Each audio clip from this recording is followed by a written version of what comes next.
Before we get started tonight, let me know where you're listening from and what time it is where you are right now. And if you're new to the channel, welcome. Tonight's stories all take place during hospital night shifts, where routine systems, records, and procedures suddenly stop behaving the way they're supposed to. The people in these stories weren't dealing with monsters. They were dealing with things they trusted every day, things that should have worked, and that's what made them frightening. Now, turn down the lights, get comfortable, and let's begin.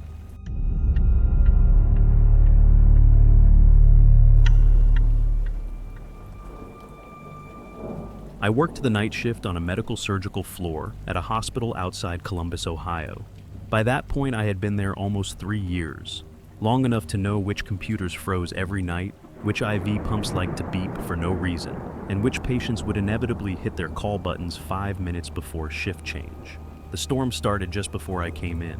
Nothing severe, just heavy rain and enough lightning to make the lights flicker a few times throughout the building. Maintenance sent out a message saying all critical systems were operating normally. Nobody seemed concerned. In a hospital, small technical problems happen almost every day. Around 11 that night, I was updating room assignments at the nurse station, while the charge nurse finished her reports. The floor was unusually quiet. Most of our patients were stable, and we weren't expecting any admissions until morning. One of the patients on my section was an older man recovering from pneumonia. He had been transferred up from the emergency department earlier that afternoon and assigned to room 214. He was alert, cooperative, and probably going home within a day or two. A little after midnight, I checked on him before starting my next round of paperwork. He was asleep in bed. His oxygen was running normally. His telemetry monitor looked fine. The room was dark except for the soft green glow from the monitor beside him. Nothing seemed unusual. I finished my rounds and returned to the nurse station. That was when I noticed the room board. The electronic board displayed every room on the floor, along with the assigned patient. Nurses relied on it constantly. Housekeeping used it. Transport used it. Everyone looked at it dozens of times during a shift. Room 214 was listed as empty. Room 217 was listed as occupied by the same patient. I stared at the screen for a moment. The patient's name had somehow moved from one room to the other. I clicked through the assignment menu and opened his chart. The chart still showed room 214. The room board showed room 217. I refreshed the screen. Nothing changed. The charge nurse glanced over from her desk. "What's wrong?" I pointed at the monitor. She rolled her chair over and looked. Probably another software hiccup. That seemed reasonable enough. The hospital had updated part of the bed management system the previous month. Since then, we'd occasionally see duplicate assignments or delayed updates. Usually they fixed themselves after a refresh. I manually corrected the room number and saved the change. The board updated. Room 214 showed occupied again. Problem solved, or so I thought. About 40 minutes later, one of the unit secretaries called my name from across the station. "Why does 217 have vitals?" I turned around. The room board was open on her screen. Room 217 was occupied again. The same patient had somehow moved back. This time there was more information attached. Heart rate, blood pressure, oxygen saturation, everything updating in real time. For a second I wondered if someone had actually transferred him while I was busy. Then I remembered something obvious. Room 217 was closed. The room had been locked for maintenance all week. Nobody was supposed to be in there. I opened the patient's chart. According to the chart, he was still assigned to room 214. According to the room board, he was in room 217. According to the live telemetry feed, someone in room 217 was currently sleeping. The secretary frowned. "That's weird," I agreed, but not enough to be worried. Not yet. The storm had already caused several brief power interruptions earlier in the evening. It wouldn't have surprised me if some server somewhere was still trying to catch up. I grabbed my badge and walked back toward room 214. The patient was exactly where I had left him, still asleep, still connected to the monitor, still breathing quietly under a thin hospital blanket. I checked the telemetry display beside his bed. The heart rate matched what I had just seen attached to room 217. The oxygen level matched too. Everything matched. The only thing that didn't make sense was the room number. As I stepped back into the hallway, I looked farther down the corridor. Room 217 sat near the corner. The maintenance sign was still hanging from the handle. The lights inside were off. The door was closed. Nothing about it suggested anyone had entered all night. I stood there for a few seconds before heading back to the nurse station. By then, I felt more annoyed than concerned. Hospitals depend on technology, but most hospital workers eventually learn not to trust it completely. Computers make mistakes. Systems lose connections. Records duplicate themselves. There is usually an explanation. When I returned to the station, I sat down and refreshed the room board again. The patient assignment disappeared for half a second, then reloaded. Room 214 empty. Room 217 occupied. The patient's name had moved back once more, and this time nobody had touched the system. About 20 minutes later, one of the unit secretaries called my name. Can you look at this? Room 217 was still showing the same patient. That wasn't surprising anymore. What caught my attention was the status line underneath. Patient resting. The system normally generated those updates automatically from bedside monitoring equipment. If the patient moved rooms, the status followed them, at least in theory. I opened the chart again. Room 214. No transfer order. No bed change request. Nothing. I refreshed the screen. The status remained attached to room 217. The secretary shrugged. Maybe telemetry's feeding the wrong room. That sounded reasonable enough. After the storm half, the hospital seemed to be acting strangely. A monitoring error made more sense than anything else. I walked back to room 214. The patient was still asleep. His monitor displayed a heart rate of 72. Oxygen saturation 96%. Normal. When I returned to the nurse station, I compared the numbers. 72, 96. Exactly the same. For a moment, I wondered if the system had somehow duplicated the telemetry feed and attached it to the wrong room. Then another update appeared. Hourly comfort, check completed. Time stamped 12:47 a.m. I stared at the screen. Those entries were supposed to be documented by staff. Nobody had entered room 217. Nobody could have. The room was locked for maintenance. I checked with the nurses working nearby. None of them had charted anything for that room. One of them frowned. Why would the system even allow that? That was a better question than I had.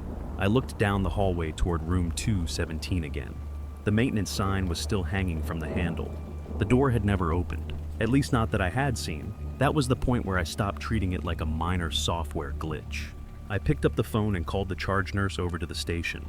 She took one look at the screen and sighed. Print everything. So I did. The charge nurse stood beside me while the printer slowly fed out the census report. Neither of us expected to find anything useful. Most software problems looked dramatic on a screen and completely ordinary on paper. At first, this seemed no different. The report listed every room on the floor, patient status, admission dates, and assigned staff. The patient from room 214 appeared exactly where he should have been. Then the charge nurse pointed at another line. Room 217, occupied. I leaned closer. The same patient appeared there too. Not as a pending transfer, not as a duplicate warning. Occupied. The charge nurse frowned and took the paper from my hands. Print another one? I did. The second report matched the first. Room 217 still showed occupied. The timestamp was current. The assignment was active. And this time there was something neither of us recognized. A nurse signature, printed near the bottom of the page. Not handwritten, not scanned. Generated directly by the system. The charge nurse studied it for several seconds. Who is that? I had no idea. The name wasn't familiar. Neither of us had worked with anyone by that name. She called over 2 nurses from the station. Neither recognized it either. For the first time that night, the conversation stopped sounding annoyed and started sounding uncomfortable.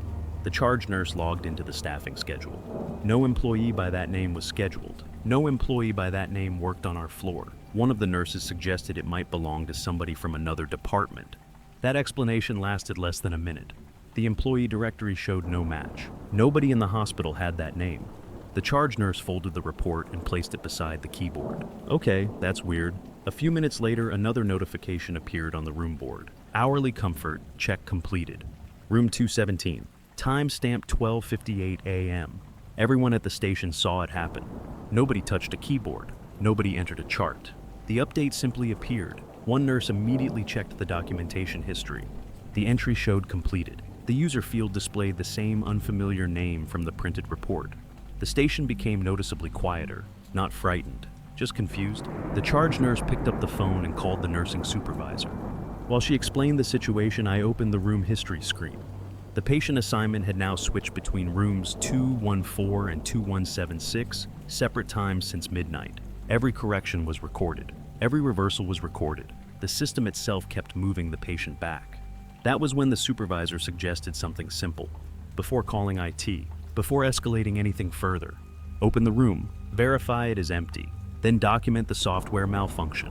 The logic made sense. Room 217 had been closed for maintenance all week. Everyone already knew there was nobody inside. All we needed was confirmation. The charge nurse called security. A guard agreed to meet us within 15 minutes. As she hung up the phone, another update appeared on the screen. Patient resting. Room 217. Heart rate 72. Oxygen saturation 96%. Exactly matching the man asleep in room 214. Nobody said anything for several seconds. We just watched the numbers refresh, waiting for a reasonable explanation to appear. None did. 15 minutes later, the security officer arrived with a ring of keys clipped to his belt. He looked mildly annoyed the way people do when they expect to find a simple problem waiting for them. The charge nurse handed him the printed reports. He skimmed them for a few seconds. "You're telling me the computer thinks somebody's in there?" "That's the short version," she said. He shrugged. "Let's prove it isn't." The four of us walked down the hallway together. The floor remained quiet. Most patient rooms were dark. The only sounds came from distant monitor alarms and the hum of the ventilation system. Room 217 sat at the far end of the corridor. The maintenance sign still hung from the handle. Nothing appeared different. The security officer unlocked the door. For a moment, nobody moved. Then he pushed it open. The room was empty, exactly as expected. No patient, no equipment running, no personal belongings, no signs anyone had been inside recently. The overhead lights came on with a soft click. The charge nurse let out a relieved breath. "There." The security officer nodded. "Software issue?" Honestly, I was ready to accept that explanation. The room looked abandoned. A maintenance work order sat on the counter. Plastic coverings protected several outlets along one wall. The bed was stripped, except for a fitted sheet. Everything appeared normal. Then I noticed something near the bed. The call button cord. It hung from the side rail. At first glance, there was nothing unusual about it. Then I realized it wasn't hanging naturally. The cord had been wrapped around the rail several times. Neatly, almost carefully, like someone had been holding it. I walked closer. The charge nurse followed. "What is it?" I pointed. The security officer looked at it and shrugged. Maintenance probably moved it. Maybe. That seemed possible. Still, something about it bothered me. The maintenance crew usually left equipment messy. This looked deliberate. The charge nurse reached down and touched the cord. Her expression changed slightly. "What?" I asked. She touched it again, then looked at me. "It's warm." The security officer laughed softly.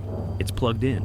The explanation sounded reasonable, but when I touched the metal rail beside it, the rail felt cool. The cord felt noticeably warmer. Not hot, just warm enough to stand out. Nobody said much after that. The charge nurse took a photograph with her phone. The security officer documented that the room was empty. Then we locked the room again. As we stepped back into the hallway, I felt strangely relieved. The room was empty. That mattered more than anything else.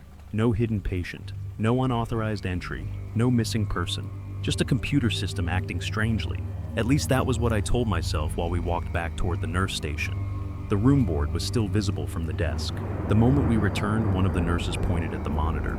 Nobody needed to say anything. Room 217 was still listed as occupied. The patient assignment had never disappeared. The status line remained unchanged. Patient resting.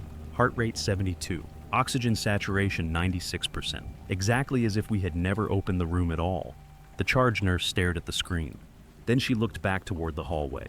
For the first time that night, nobody offered an explanation. Not even a bad one. Nobody had much interest in arguing with the computer after that. The charge nurse completed an incident report. The nursing supervisor added notes from her end. Security documented that room 217 had been physically inspected and found empty. By 4 a.m, the floor had settled into its normal rhythm again. Patients needed medications. Call lights needed answering. New lab results appeared, the kind of work that leaves very little time to think about something strange for long. The room board continued switching the patient between rooms 214 and 217 for the rest of the shift. Sometimes the assignment stayed correct for 20 minutes. Sometimes it changed back within seconds. Eventually, everyone stopped trying to fix it. We simply documented each occurrence and waited for IT to investigate in the morning. Just before 7, the problem disappeared. Room 214 showed occupied. Room 217 showed empty. No duplicate assignments. No unexplained comfort checks. No mysterious vital sign updates. Everything looked normal again. The official explanation arrived later that afternoon. According to IT, several temporary database errors had occurred after the storm-related power fluctuations. Duplicate room assignments had been generated and routed through multiple systems. The issue was resolved after the servers were restarted. That explanation made sense. For a while, I accepted it. A week later, I was helping prepare records for an internal review related to the incident. Most of the reports had already been archived. Out of curiosity, I opened the final audit log attached to the case. The system history showed every room change from that night. Room 214, room 217, room 214, room 217, exactly as I remembered. Then I noticed something at the bottom of the record. One final entry, time-stamped 6:52 a.m., 7 minutes before my shift ended. Patient location confirmed room 217. I stared at it for several seconds. That wasn't possible. At 6:52 a.m., the patient was physically in room 214. Several nurses had seen him there.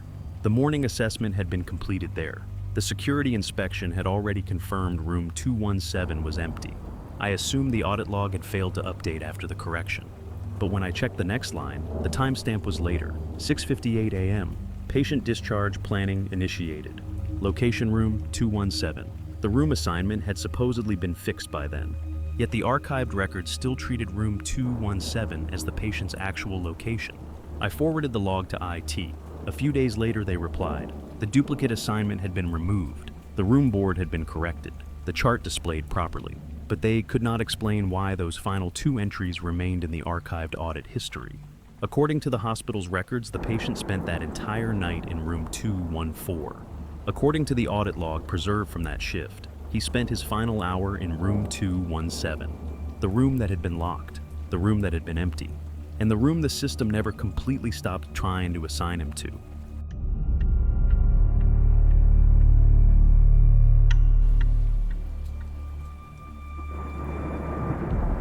I worked overnight in the pharmacy satellite of a large hospital outside Dallas. It was not the main pharmacy. It was a smaller room tucked behind the ICU elevators with locked cabinets, one counting station, 2 computers, and a pass-through window that looked out toward the service hallway. Most nights it felt more like a supply closet than a department, but anything critical after midnight came through us. ICU drips, cardiac meds, emergency antibiotics, anything nurses needed quickly without waiting for someone to come up from the basement pharmacy. The system was strict for a reason. To remove certain medications, I had to scan my badge, confirm with my fingerprint, select the patient, select the order, open the correct drawer, remove the exact dose, and close the drawer before the cabinet would complete the transaction. I trusted that cabinet more than I trusted most people, at least before that night. Around 1:30 in the morning, an ICU nurse called the satellite phone. She sounded tired, not panicked. "Can you check a missing dose for me?" I asked for the patient name and order number. It was a blood pressure medication scheduled for a patient in ICU bed 6. Not unusual. ICU nurses called about missing doses all the time. Sometimes the med was sitting in the wrong bin. Sometimes someone had pulled it early and forgotten to mark it. Sometimes the system was just slow. I opened the medication administration record. According to the chart, the dose had already been given. I told the nurse that. She went quiet for a second. Then she said, "No, it wasn't." I looked again. The record showed the medication had been removed from the cabinet and administered 12 minutes earlier. User approval my badge, ID. That made me sit up straighter. I had not touched that medication. I had not pulled anything for bed 6 since the start of my shift. For a few seconds I tried to make the mistake belong to me. Maybe I had approved it during a rush and forgotten. Maybe I had left one of the computers open and someone had clicked through under my profile. Maybe the cabinet had synced an older transaction with the wrong timestamp. Those were boring explanations. And boring explanations are usually correct in hospitals. I told the ICU nurse not to give anything else yet. Then I stood up, walked to the dispensing cabinet, and checked the drawer count. The cabinet said 1 dose had been removed. The drawer said otherwise. Every vial was still there. I counted twice. Nothing was missing. I called the nurse back and asked her to check the bedside record again. She did. Same result. The patient chart said the medication had been administered. The nurse said it had not. The locked cabinet said I had removed it. The physical drawer proved nobody had. That was the first time that night I felt something colder than confusion. The charge pharmacist arrived a few minutes later. I explained everything while she reviewed the transaction history. At first she wasn't particularly concerned. Medication cabinets generated strange errors from time to time. Most were annoying rather than dangerous. Then she looked at the drawer count. Then she counted it herself. The result was exactly the same. The medication log showed 1 vial removed. The drawer still contained every vial that should have been there. She checked the transaction history again. Maybe it reversed itself. That was the first explanation either of us wanted to believe. Sometimes a nurse started a transaction and canceled it before removing anything. Sometimes a cabinet lost communication with the server and corrected itself later. The problem was that this transaction wasn't marked as canceled. It was marked as completed, administered, closed, done. The charge pharmacist frowned and opened a different report. Then she stopped scrolling. There's another one, a second medication, different patient, different ICU room, same problem. The chart said it had been administered. The drawer count said otherwise. Neither medication was missing. Neither patient had received it. Both transactions carried my badge ID. I felt my stomach tighten. At that point, I was less worried about the medication and more worried about my job. If the system believed I was approving medications I never touched, that was a serious problem. The charge pharmacist must have seen the look on my face. Let's not panic yet. Easy for her to say. She wasn't the one whose name appeared on every transaction. We started checking other records. The second medication had been approved at 2:13 a.m. The first one had been approved at 2:12, both within a minute of each other. Then we found a third, another ICU patient, another completed administration, another dose supposedly removed from the cabinet, another full drawer count proving it had never left. The room suddenly felt smaller. 3 medications, 3 patients, 3 completed records, 0 missing doses. The charge pharmacist leaned back in her chair. Where were you at 2:13? I didn't answer immediately. I was trying to remember. Then it came back to me. At 2:13, I wasn't in the pharmacy satellite. I was standing at the ICU nurse station, helping resolve an order that had been entered under the wrong physician. I remembered it clearly because the nurse involved had complained about it for nearly 15 minutes. The charge pharmacist looked at me. "Are you sure?" I nodded.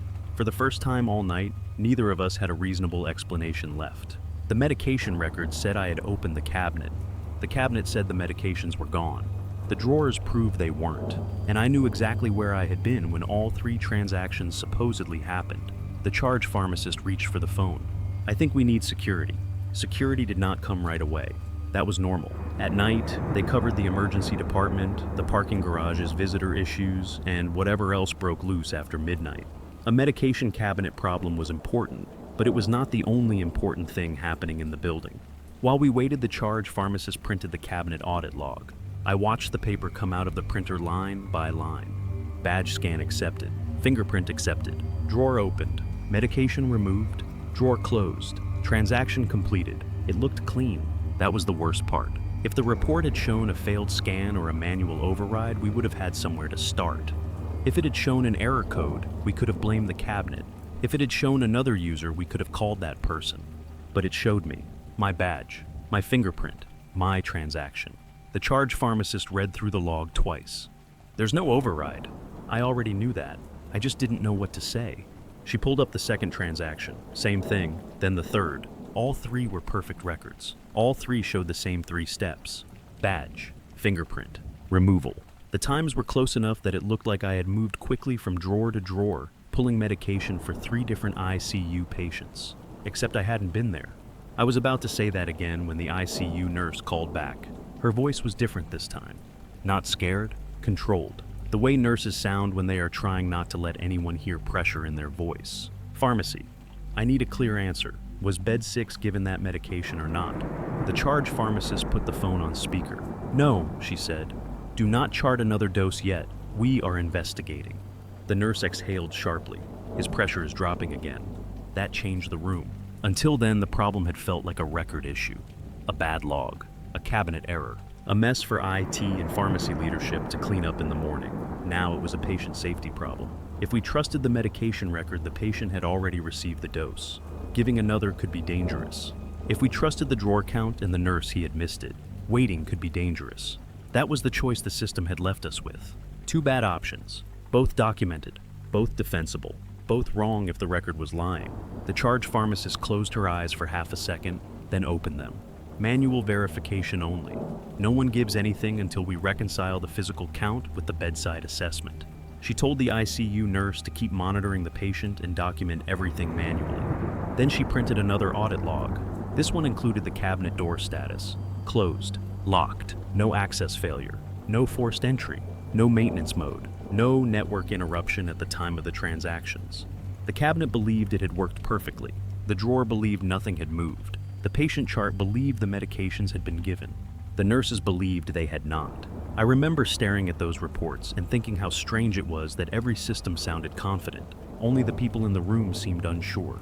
The charge pharmacist placed the printed logs on the counter and wrote the time across the top of the first page, 2:31 a.m. Then she circled my badge ID on all 3 transactions. Not because she blamed me, because it had to be preserved exactly as it appeared. A few minutes later, the computer beside the counting station made a soft notification sound. I looked over. Another medication status had changed. Administered, different patient, different order, same ICU. The charge pharmacist saw it at the same time I did. Neither of us moved for a second. Then she turned toward the dispensing cabinet. Nobody was standing near it. The drawers were closed. The screen was dark. My badge was clipped to my scrub pocket. The charge pharmacist picked up the phone again. This time she did not sound patient. Tell the security to come now. Security arrived less than 10 minutes later. 2 officers came into the pharmacy satellite carrying printed incident forms and the kind of expression people wear when they expect a technical problem, not an emergency. The charge pharmacist handed them the audit logs. Neither officer spoke much while reading. One of them eventually looked up at me. "Your badge." I handed it over. He inspected both sides. No visible damage. No missing security sticker. Nothing unusual. The second officer asked me to demonstrate how the cabinet worked. I scanned my badge, placed my finger on the reader, opened a test drawer, removed nothing, closed it. The transaction appeared exactly as expected. Everything worked perfectly. That somehow made the situation worse. The charge pharmacist spread the printed reports across the counter. 4 completed administrations now appeared under my badge. 4 medications, 4 different patients. Every one of them supposedly removed from the cabinet. Every one of them still physically present. The security officer frowned. "Can we verify where you were?" The charge pharmacist answered before I could. "ICU nurse station."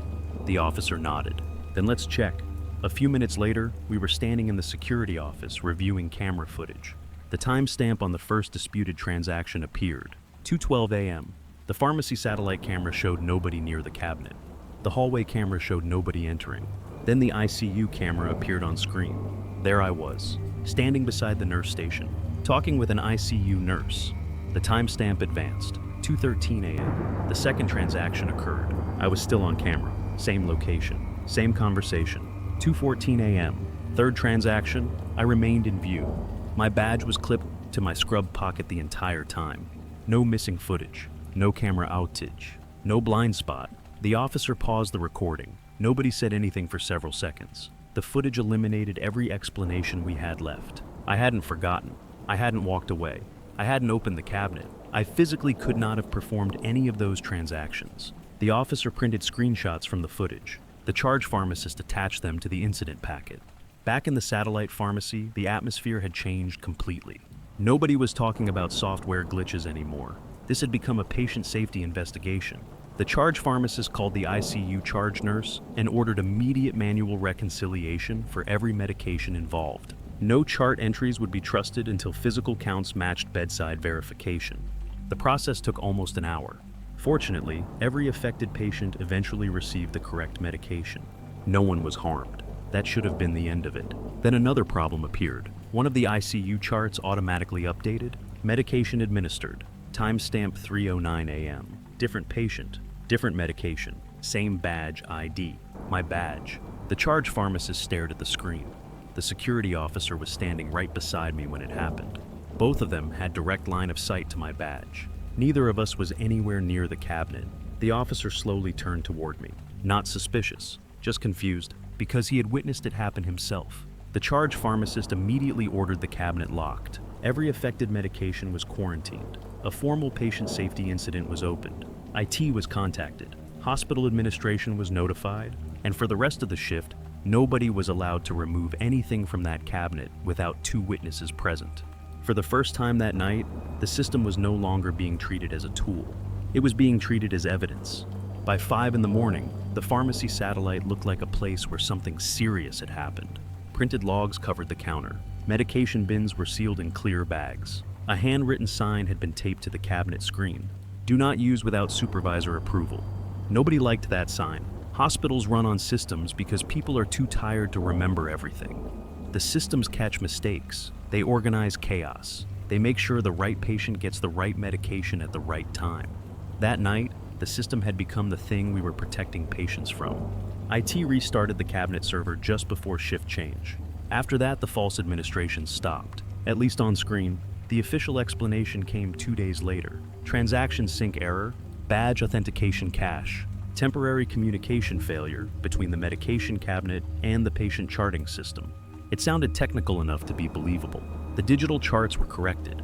The affected medication records were reversed. Every patient involved was manually reviewed. Nobody was harmed. That was the part the hospital cared about most. And honestly, I did too. For about a week, I let myself accept the explanation.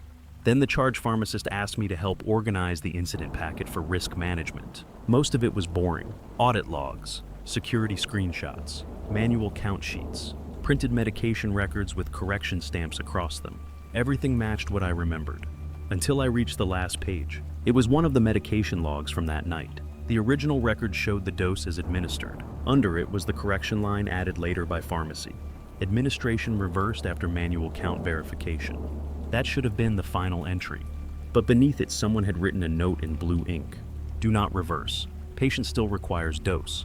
I stared at it for a long time. The handwriting wasn't mine.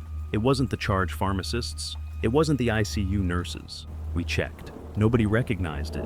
That would have been unsettling enough on its own. But the note had been written on a page that was supposed to stay inside a locked incident folder. The folder had been kept in the pharmacy manager's office. The office door required badge access. The camera outside the door showed no one entering after the packet was placed there. At least no one during the time the note appeared. Risk management took the page. They made a scan. Then they replaced it with a copy.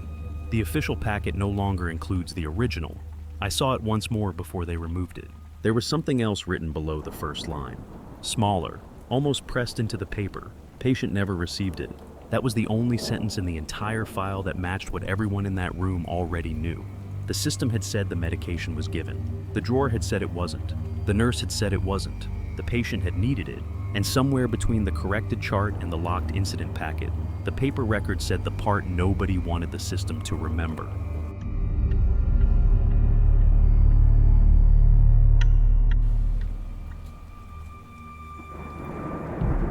I worked nights as a unit clerk on a telemetry floor in a county hospital outside Harrisburg, Pennsylvania. The hospital wasn't particularly old by local standards, but parts of it felt older than they should have. The telemetry floor still used a paging system that sounded like it belonged in the 1990s. Some printers were older than a few of the nurses. Whenever something strange happened, people usually blamed outdated equipment and moved on. Most of the time they were right. The shift started quietly. A handful of cardiac patients, a couple of overnight observations, no pending admissions, no scheduled transfers. By 1 in the morning, the floor had settled into that strange hospital silence that only exists after visitors leave and before the morning labs begin. The charge nurse was updating charts. I was organizing transfer paperwork behind the nurse station. Everything felt normal. At 1:40 a.m., the overhead paging system clicked. Then a voice came through the speaker. Transport to room 332. Nobody reacted. The announcement wasn't unusual by itself. Patient transfers happened all night. What made me look up was the room number. Room 332 had been empty since late afternoon. The patient assigned there had gone home around 5. Housekeeping had already cleaned the room. The bed had been stripped. The room board showed it as available. The charge nurse looked over at me. "You hear that?" I nodded. Probably an old page. That was the most reasonable explanation. The paging system occasionally repeated delayed announcements after maintenance work. It wasn't common, but it happened often enough that nobody considered it alarming. I checked the electronic room board anyway. Room 332 still showed vacant. No incoming patient, no transfer request, no pending admission, nothing. The charge nurse returned to her charting. I tried to do the same. A few seconds later, I heard something behind me. Click. The old transfer printer sitting beside the nurse station had come to life. That got my attention faster than the page had. The printer wasn't supposed to activate unless transport orders were generated through the hospital system. Most nights, it never printed anything at all. I turned toward it. A single sheet of paper slowly emerged from the machine. At the top was a standard patient transfer form. The receiving room was listed as 332. I stared at it for several seconds. Then I checked the room board again. Room 332 was still empty. No patient was coming. No transfer existed, at least according to every system I could access. For a moment, I considered throwing the paper away. Then I noticed something strange. The transfer form had been generated at exactly 1:40 a.m., the same minute the overhead page had announced the transfer. That was enough to make me keep it, just in case someone asked about it later. At the time, I still believed it was nothing more than another glitch. The hospital was full of old systems. Old systems made mistakes. That explanation worked perfectly, at least for another few minutes. I carried the transfer form over to the nurse station and set it beside the charge nurse. She barely looked up. "What is it?" "Transfer paperwork for 332. That got her attention. She took the page and frowned. "That's not possible." I agreed. The form looked legitimate. Hospital logo, transfer template, time stamp, destination room. Everything appeared normal except for one problem. There was no patient attached to it. The patient name field was blank. The sending unit was blank. The attending physician was blank. Only the receiving room had been completed. Room 332. The same room the overhead page had announced a few minutes earlier. The charge nurse turned the page over. Nothing. No additional information. No handwritten notes. No transport sticker. Just a transfer form for a patient who apparently didn't exist. "Probably a partial print job," she said. That sounded reasonable. The printer was old. The transfer software was older. The hospital was constantly replacing pieces of systems without replacing the entire system. We had all seen stranger technical problems. I should have thrown the form away. Instead, I opened the red transfer binder. Every patient transfer on the floor ended up there eventually. Admissions, discharges, unit changes, procedure transports. If a patient moved, paperwork usually followed. The binder sat on a shelf behind the nurse station where everyone could reach it. I slipped the page inside. Then I noticed something. There was already another transfer sheet in the binder. Same room, room 332. I pulled it out. The timestamp matched the one from the printer, 1:40 a.m. The receiving room matched. The layout matched. But one line was different. Receiving clerk, my name. I stared at it for several seconds. I had not printed that form. I had not filled it out. I had not touched the binder before opening it just now. The charge nurse leaned closer. Where'd that come from? I honestly didn't know. The printer had only produced one page. Yet there were now two. Both generated at the same time. Both referencing room 332. One blank. One listing me as the receiving clerk. The charge nurse shook her head. "Keep them both. We'll call IT in the morning." I slid the forms back into the binder. That should have ended it. Instead, the overhead paging system clicked again. The same burst of static. The same voice. "Transport to room 332. The charge nurse slowly looked up from her charting. This time, neither of us said anything. Because a delayed announcement could happen once. Twice was harder to explain. The third announcement came at 2:06 a.m. By then, both of us were listening for it. The overhead speaker clicked, hissed, and repeated the same words in the same flat tone. "Transport to room 332. The charge nurse set her pen down. "Okay, that's enough." She called transport dispatch from the nurse station phone while I opened the electronic transfer queue. There was still nothing there. No active transfer. What's transfer? No canceled transfer. No failed request. No patient listed for room 332. Dispatch answered after the third ring. The charge nurse gave the room number and waited. I watched her expression change from irritation to confusion. "No," she said. "Not this floor. Room 332. Another pause. "You're sure?" She looked at me while the dispatcher spoke. When she hung up, she said the thing I did not want to hear. "Transport has no request." That should have helped. It didn't. If transport had no request, the page should not have gone out. And the printer should not have printed anything. I checked the old transfer printer again. Nothing new had come out. For a second, I felt relieved. Then I opened the red binder. There was another form inside. It sat on top of the two I had already placed there. I knew it had not been there before. The new sheet looked almost the same as the others, except this one had more information filled in. Receiving room, 332. Receiving clerk, my name. Transfer status, patient arrived. I read that line 3 times. Patient arrived, not pending, not requested. Arrived. The charge nurse took the paper from me and went still. A patient could not just arrive on a telemetry floor without someone seeing them. There would be a transport tech, a nurse, a chart, a bed assignment, a handoff report. At minimum, there would be noise. There had been none. The hallway outside the nurse station was empty. The elevators had not opened. The doors to the unit had not buzzed. Nobody had come in. Still, the form said a patient had arrived. The charge nurse walked down the hall to room 332. I followed because it felt worse to stay behind. The room was empty. The bed was stripped. The trash can had no liner. The wall monitor was off. No chart folder. No blankets, no patient belongings, nothing. The charge nurse checked the bathroom, then the closet, then the space behind the door. She looked annoyed with herself for doing it. We both knew nobody was there. When we returned to the station, I checked the elevator camera feed from the hallway monitor.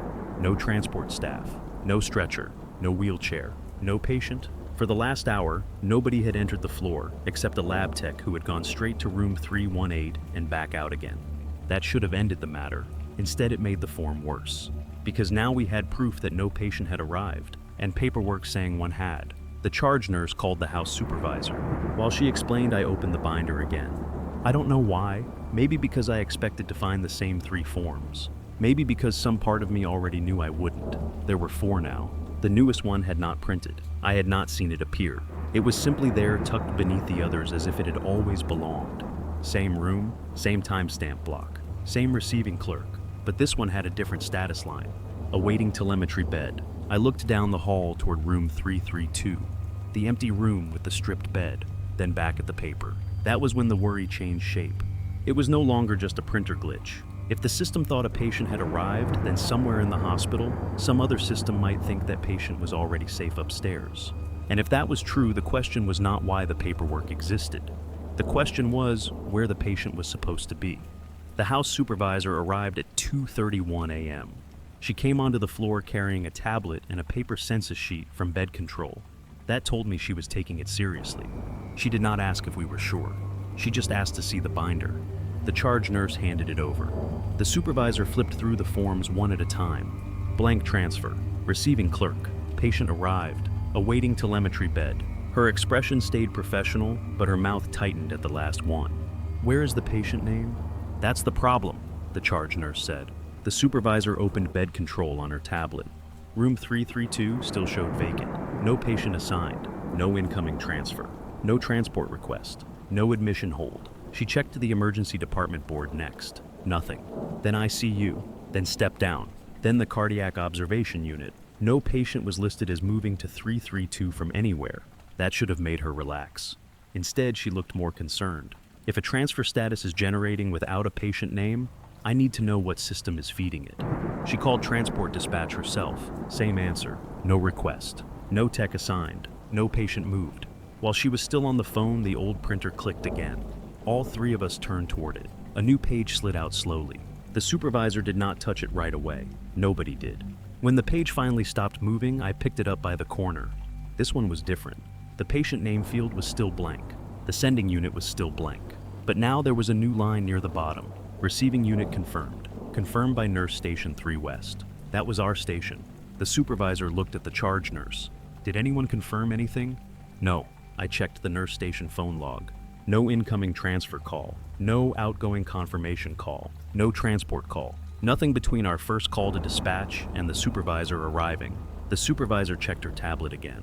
The hospital system now showed a status flag attached to room 332. Not an assignment, not a patient, just a flag. Receiving unit confirmed. The room itself was still vacant. That made no sense. A hospital system is messy, but it is not supposed to confirm a transfer without a patient attached to it. There has to be an order, a name, a medical record number, a sending unit, something. This had none of that. Only a room, only our floor, only the red binder. The supervisor told me to pull the forms out and keep them separate from normal transfer paperwork. I did. There were 5 sheets now. I laid them in order on the counter. The timestamps were wrong, not impossible at first glance, just wrong enough to make us all quiet. The blank transfer form was stamped 1:40 a.m. The receiving clerk form was stamped 1:40 a.m. The patient arrived form was stamped 1:57 a.m. The awaiting telemetry bed form was stamped 2:05 a.m. The receiving unit confirmed form was stamped 2:28 a.m. But the printer had only produced 3 of them. 2 had appeared inside the binder without printing. The supervisor took a photo of each page. Then she called maintenance and asked them to shut down the transfer printer. While she was speaking, the overhead paging system clicked again. Static filled the hallway. Then the voice came through. Patient ready for transfer. No room number this time. No name. No sending unit. Just that. Patient ready for transfer. The supervisor lowered the phone from her ear. The charge nurse looked down the hall toward room 332. I looked at the binder. For the first time, I noticed the front cover was warm where my hand had been resting.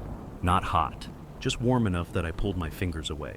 The supervisor ended the call and said maintenance was coming up. Then she looked at both of us. Until they get here, nobody touches that binder. Maintenance arrived at 2:49 a.m. The technician was a man I had seen around the hospital for years. He was calm about everything. Broken badge readers, stuck elevators, flooded bathrooms, alarms that would not stop chirping.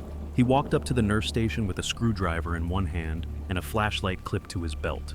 The house supervisor pointed at the transfer printer. Disconnected. He looked at the papers on the counter, then at the red binder nobody had touched. Printer acting up. Something like that, she said. He unplugged the printer from the wall first. Then he pulled the network cable from the back. The small green light on the printer went dark. For a moment that helped. The nurse station felt normal again. No static. No printer sounds. No pages sliding out by themselves. The technician checked the connection port and shook his head. This thing should have been replaced 10 years ago. That gave everyone something reasonable to hold on to. Old printer, old paging system, bad interface between systems. A hospital held together by updates nobody fully understood. It was believable. Then the house supervisor asked him to check room 332. Not because she expected to find anything, because by then every strange thing needed to be documented. We walked down the hallway together. The room was still empty. The bed was stripped. The monitor was off. The oxygen flow meter was capped. No patient. No chart. No transport equipment. The technician checked the wall panel by the bed. Nothing active in here. He tapped through a small service screen. No nurse call, no bed alarm, no telemetry connection. That should have settled it. Then the supervisor's tablet chimed. She looked down. Her expression changed in a way I still remember. Not fear. Recognition. Like she had just seen the exact thing she hoped would not happen. She turned the tablet so the charge nurse could see it. I leaned in. A new transfer status had appeared in bed control. Room 332. Receiving unit confirmed. Patient accepted. The timestamp was 2:51 a.m. We were standing inside the empty room when it happened. The nurse station printer was unplugged. The transfer printer was offline. The overhead paging system had stopped, and still the hospital system had confirmed the transfer. The technician stared at the tablet. That can't be from the printer. No one answered him. Back at the nurse station, the red binder was exactly where we had left it. The supervisor told me to open it. I did not want to, but it was my station, my paperwork. My name already appeared on the forms, so I opened it. There was a new sheet inside. No printer had made it. No one had touched the binder. The form looked older than the others. The paper was slightly yellowed at the edges. The hospital logo in the corner was not the current one. It was the old county logo from before the system merger. The kind still printed on signs and stairwells nobody used anymore. The form said, patient accepted. Receiving clerk my name, room 332. The timestamp was 2:51 a.m., 1 minute after we entered the empty room. The house supervisor took the page carefully and placed it with the others. Then she looked at the maintenance technician. Shut down whatever system still talks to this printer. He said he would have to call someone from IT. She told him to do it from the hallway. Nobody wanted anyone standing near the binder anymore. For the first time that night, I looked at the forms in order and almost understood the pattern. Not fully, just enough to feel sick. The system was not randomly printing mistakes. It was processing a transfer, request, arrival, bed, wait, unit confirmed, patient accepted, step by step, exactly the way it would happen if a real patient were moving through the hospital. Only there was no patient. There was only the paperwork, and the paperwork was getting closer to complete. By a little after 4 in the morning, the situation had moved far beyond anything maintenance could explain. IT had remotely disabled the old transfer printer. The network connection was dead. The device no longer appeared on the hospital system. According to IT, it could not send data. It could not receive data. As far as the network was concerned, it no longer existed. The house supervisor seemed relieved when she heard that. For the first time all night, she looked like she believed the problem might finally be over. The overhead pages stopped. No new transfer statuses appeared. No additional forms showed up in the binder. The floor settled back into a normal routine. Patients slept. Monitors beeped. Lab staff moved quietly through the hallways. Everything felt ordinary again. Around 5:15 a.m., the supervisor left to update administration. The maintenance technician returned to his normal rounds. The charge nurse finished charting. For nearly 40 minutes, nothing happened. Then the nurse station computer made a notification sound. Just one. Soft. Easy to ignore. I almost ignored it. Then I saw the message on the screen. Transfer completed. For a second, I thought I had opened the wrong window. I clicked the notification. Room 332. Transfer completed. The charge nurse rolled her chair closer. The status sat there in plain text. No patient name, no medical record number, no sending unit, no destination after transfer, only the room, only the completion notice. The entire transfer process had apparently finished. The charge nurse immediately called bed control.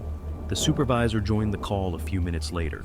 Nobody could find a matching patient. Nobody could find a matching transfer request. Nobody could find any record connected to room 332 except the ones we had already documented. By then everyone was tired, not frightened, just exhausted. The hospital had spent half the night trying to investigate paperwork connected to a patient who didn't exist. The supervisor finally made a decision. Every form would be attached to an incident report. IT would review the transfer database. The printer would be removed. The issue would be handled during business hours.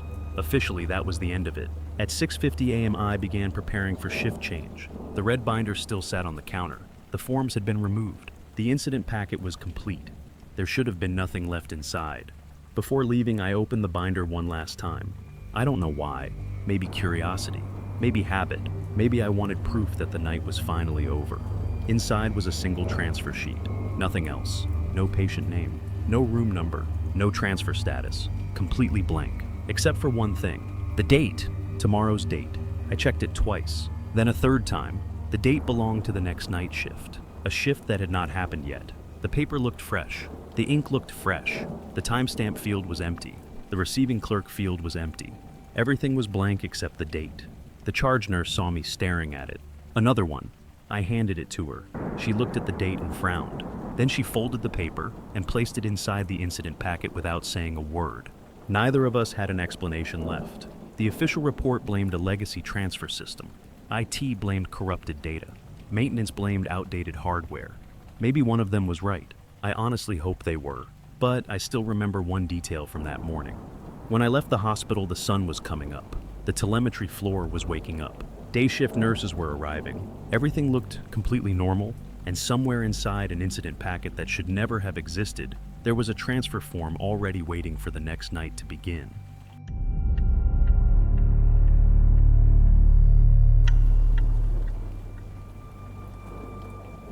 I worked as a night transport tech at a children's hospital in Indianapolis. Most people think hospitals get quiet after visiting hours. They do not. They just change sounds. During the day, everything is voices, footsteps, carts, families, alarms, phones, kids crying, nurses answering questions. At night, the building becomes mechanical. Air vents, elevator motors, badge readers, distant monitors, wheels rolling somewhere you cannot see. My job was simple. Move patients when needed, bring equipment to the floors, pick up supplies from storage, take specimens to the lab when the pneumatic tube system went down. I knew the back corridors better than I knew some streets in my own neighborhood. Elevator B was part of that routine. It was a staff-only elevator near the service hallway, mostly used by transport, housekeeping, security, and maintenance. You needed a badge for certain floors, and there was a camera in the corner of the car. I had used it hundreds of times without thinking about it. That night started normally. A little after midnight, I was asked to bring a box of pediatric IV pumps from storage up to the 4th floor. Nothing urgent, just the kind of task that keeps the shift moving. I loaded the pumps onto a cart and took elevator B. I pressed 4. The doors closed. The elevator started moving. Then it passed the 4th floor. I felt the change before I saw it. The car did not slow down. The floor numbers kept dropping. 3, 2, 1, then B1, then B2. I had not pressed B2. Nobody had. Basement 2 was restricted service access. Morgue access was down there too, along with old storage rooms and maintenance corridors. Transport techs did not go there unless specifically sent. The elevator stopped. The panel above the doors displayed B2. Then another light appeared on the control panel. Manual override? I stared at it. There was no key in the override slot. No security officer in the car. No one on the intercom. Just me, a cart of IV pumps, and a floor I had not chosen. The doors opened onto a dark service hallway. Not completely dark. Hospitals are never completely dark, but darker than it should have been. A few ceiling lights were on near the far end. The rest of the hallway sat in that dull gray emergency glow that makes everything look abandoned. No one was waiting. No stretcher, no maintenance worker, no security officer.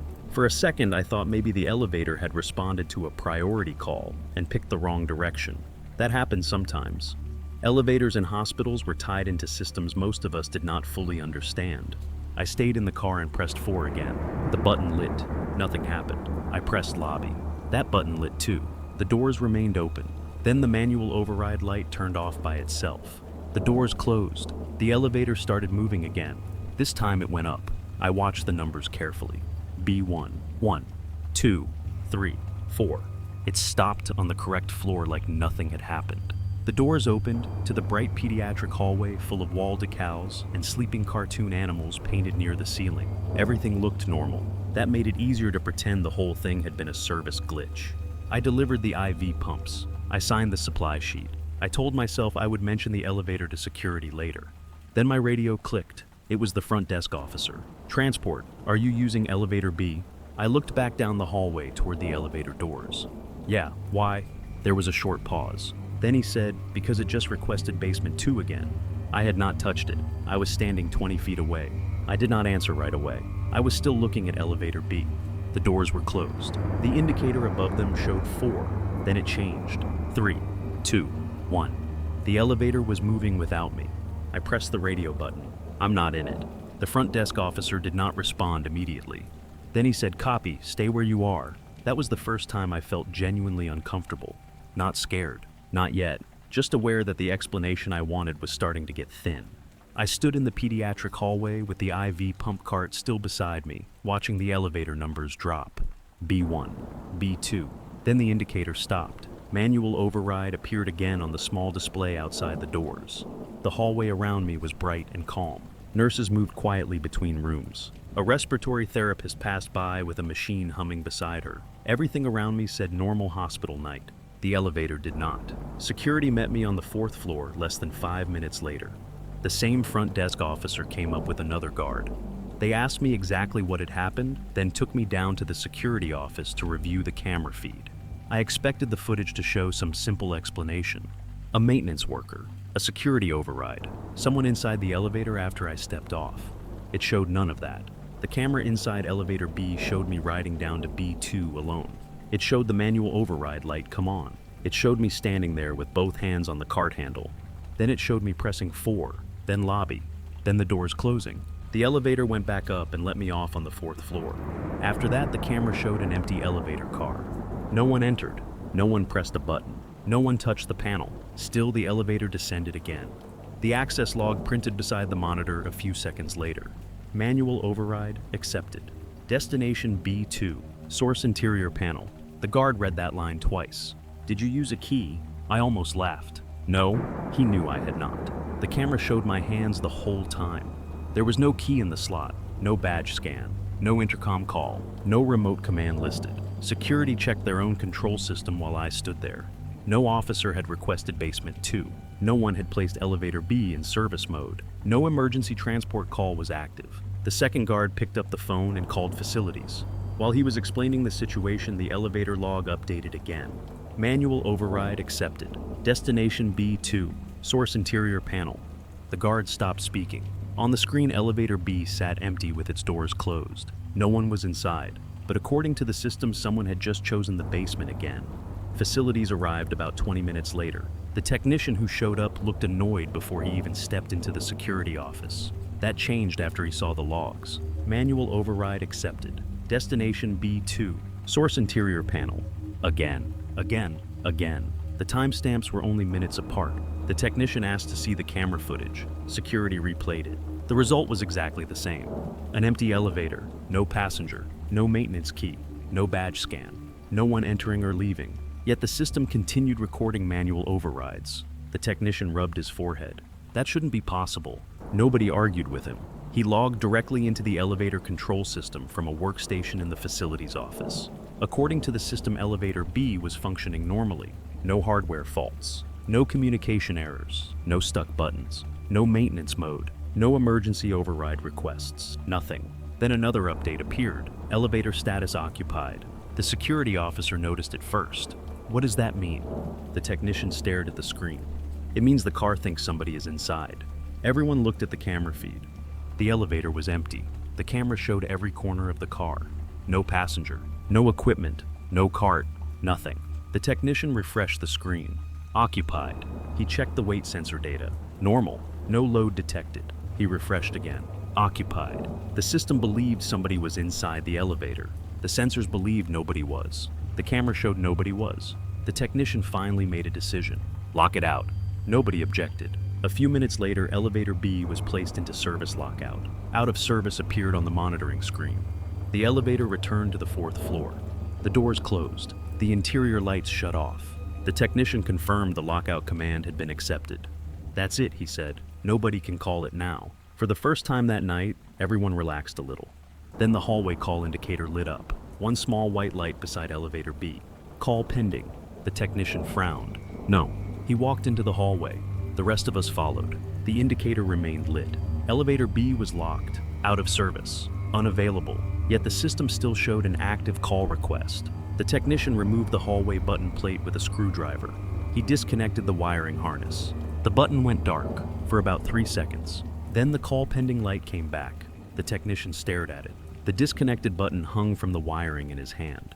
The security officer looked at him. What is causing it? The technician didn't answer, because for the first time all night he clearly didn't know. A few minutes later, security closed the service corridor and redirected everyone to stairwell C. The hallway was blocked off. The elevator remained locked out. The call request remained active, and according to the system, somebody was still waiting for elevator B. By morning, elevator B had been completely shut down. Facilities taped a printed notice across the doors. Out of service. Use stairwell C. Someone placed a rolling trash bin in front of the hallway entrance, so families would not wander through by mistake. The rest of the shift continued without incident. That is always the strangest part of something like that. You expect the whole building to change, because one part of it stopped making sense. It does not. Nurses keep working.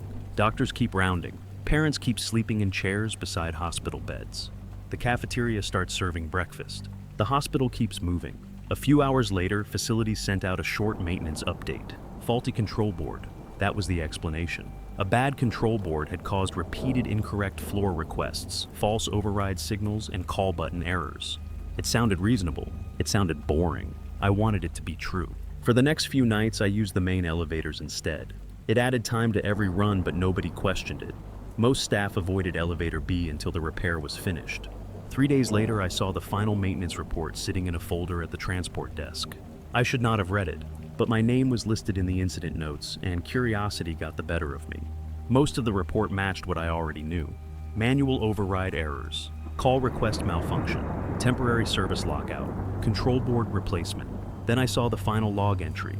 It had been recorded after the corridor was closed, after the button plate was removed, after the elevator was placed out of service. Manual override accepted.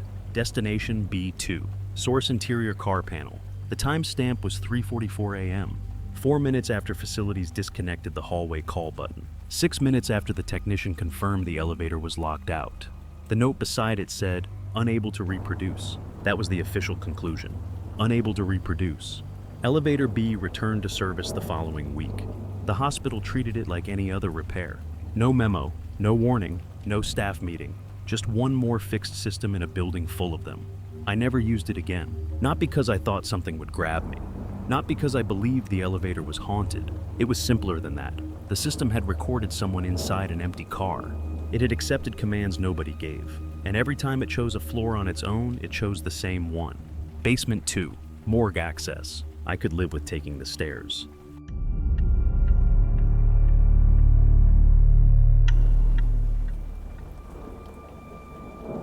I was the charge nurse on a medical surgical floor at a regional hospital outside Columbus, Ohio. The floor was quiet for a Thursday night. Most of our patients were asleep. A couple of post-op patients needed regular checks, but nothing felt unusual. The kind of shift where you spend more time updating charts than responding to emergencies. Room 412 wasn't part of our assignment anymore. The room had been closed for renovation 3 days earlier after a plumbing leak damaged part of the wall behind the patient bed. The patient had been transferred. The furniture had been removed. Maintenance had locked the door. A bright orange tag hung from the handle that read, "Room closed, do not assign." Everyone on the floor knew it was empty. Around 1:18 a.m., the nurse call tone sounded from the station. I glanced at the call board without thinking. Room 412, patient request. The request indicator flashed yellow. At first, I assumed someone had entered the wrong room number while testing equipment. Then I remembered. Room 412 was closed for seized. One of the nurses noticed it too. She looked up from her charting. Did they reopen 412? No. I checked the room board. The room still showed closed. No patient assigned.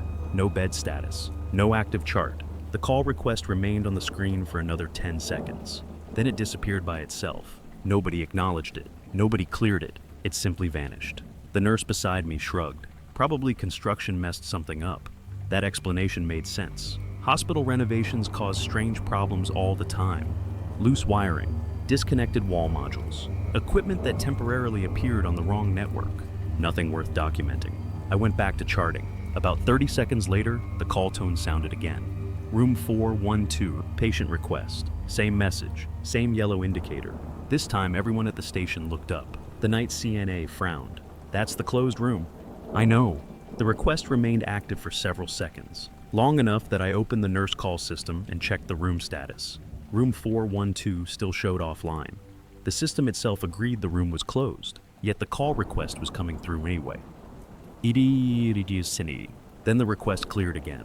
Nobody touched anything. Nobody acknowledged it. Nobody walked near the room. The board returned to normal. For a moment, the station went quiet. Then the call tone sounded for a third time. Room 412, patient request. And this time it stayed on the screen. The request stayed active long enough that I finally stood up. Hospital policy was simple. If a room called, someone checked it, even if the room was supposedly empty. I asked one of the CNAs to come with me, and we walked down the hallway toward 412. The orange maintenance tag still hung from the door. The lock was still engaged. Nothing looked different. I knocked out of habit. No answer. The CNA laughed quietly. We're knocking on an empty room. I almost agreed. Then the call tone sounded again from somewhere down the hall. The nurse station, room 412 was calling, while we were standing outside room 412. That made both of us stop smiling. I used my badge to open the maintenance lock. The room was empty. Completely. No bed. No patient chair. No monitor. No 4-pole. The renovation crew had stripped most of the room already. Sections of wall paneling had been removed. The nurse call handset was gone. The wall connection where it normally plugged in was exposed. There was physically nothing inside the room capable of calling the nurse station. The CNA took a photo with her phone. Well, that's weird. Back at the station, I checked the call history. 3 entries, all from room 412, all marked patient request. What bothered me was the status field. Patient request acknowledged. I stared at it. Nobody had acknowledged anything. The CNA and I had been in the hallway. The other nurses were charting. No one had cleared the request. Yet the system believed someone had responded. I opened the detailed log. The timestamps matched exactly. Request generated. Request acknowledged. Request cleared. Then another request generated. The cycle repeated 3 times. The nurse beside me leaned over my shoulder. Can the system acknowledge itself? I've never seen it. Before either of us could say more, the call tone sounded again. Room 412, patient request. The yellow light flashed on the board, then changed. That had never happened before. The yellow indicator turned red. The message updated. Room 412, assistance needed. The entire nurse station went quiet. Priority calls were different. Patients used them when they needed immediate help. Falls, breathing problems, chest pain. Those requests were not supposed to come from an empty room. I checked the room status again. Still offline, still closed, still unassigned. The system knew room 412 did not exist as an active patient room. Yet it had just upgraded the request priority anyway. I picked up the phone and called engineering. For the first time that night, I stopped treating it like a renovation problem and started treating it like a system problem. Engineering arrived faster than I expected. The technician came up with a small tool bag and the tired expression of someone who had already been called to 3 different problems that night.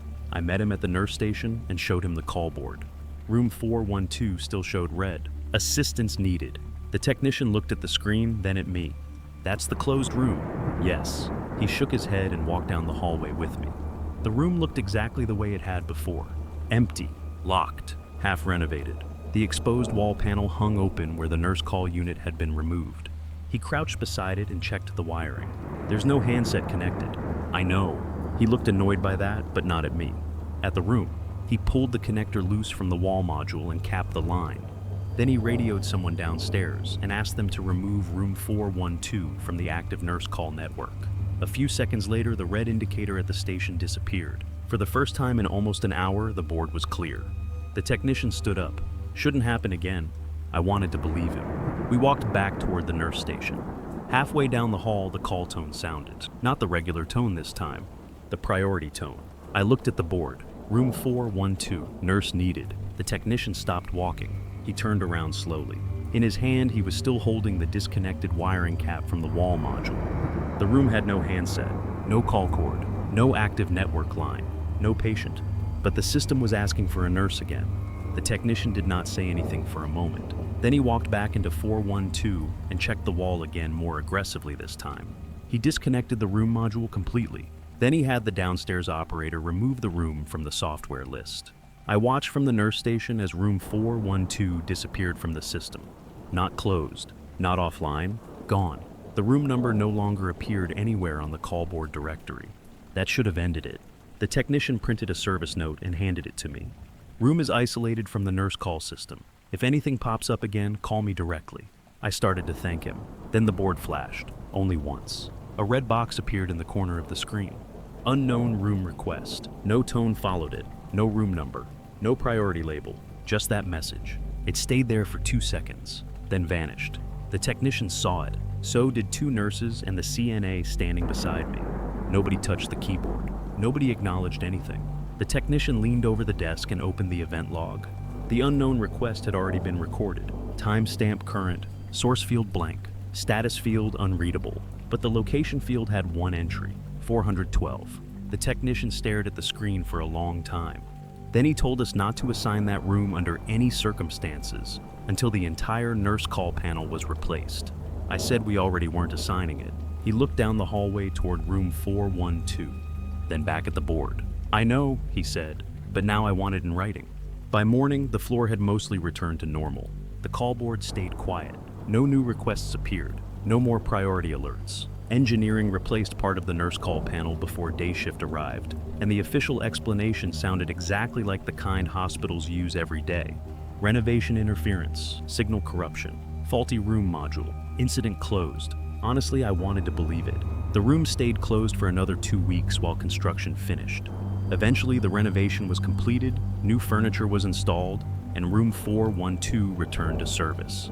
Nothing unusual happened after that. No strange calls, no priority alerts, no unexplained entries. The hospital moved on. A few days later, I was helping prepare documentation for a quality review meeting. Most of the incident file was exactly what I expected.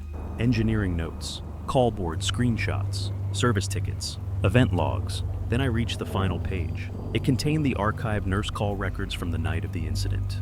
The entries were listed in order: patient request, patient request, patient request, assistance needed, unknown room request. Everything matched my memory. Then I noticed one final line. It sat at the bottom of the report. Timestamp 2:47 a.m. Several minutes after engineering had disconnected the room. Several minutes after room 412 had been removed from the active nurse call directory. Priority emergency assistance. Status unanswered. Duration 0002. I checked the timestamp again.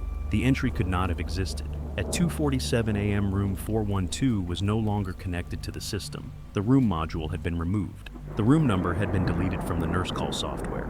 According to engineering records, the room no longer existed on the network. Yet the archived log showed one final emergency request. I forwarded the report to engineering. They reviewed it and replied the next day. Their answer was simple. The entry was probably generated before the room was disconnected and recorded later because of a database delay. That explanation sounded reasonable. Maybe it was even correct. But one detail still bothered me. The event log included a source field. Every other request from that night listed room 412. The final request did not. The source field was blank, not corrupted, not unreadable, blank, as if the system knew a request had happened, but no longer knew where it came from. Room 412 reopened later that month. Patients used it normally. Nothing else was ever reported. But somewhere in the archived nurse call records, there is still an emergency request that lasted 2 minutes after the room had already been removed from the system. And nobody has ever explained who was supposed to answer it.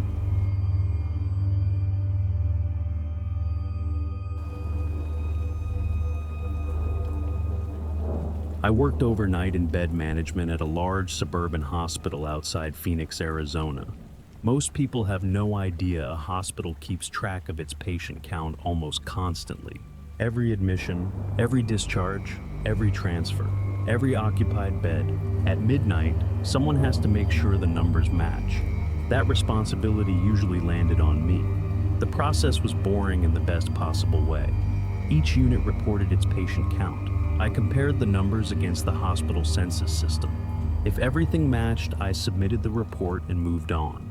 Most nights, the difference was 0. That night, it wasn't. At 12:07 a.m., the hospital census showed 184 admitted patients. I started calling the units. ICU reported 21. Telemetry reported 34.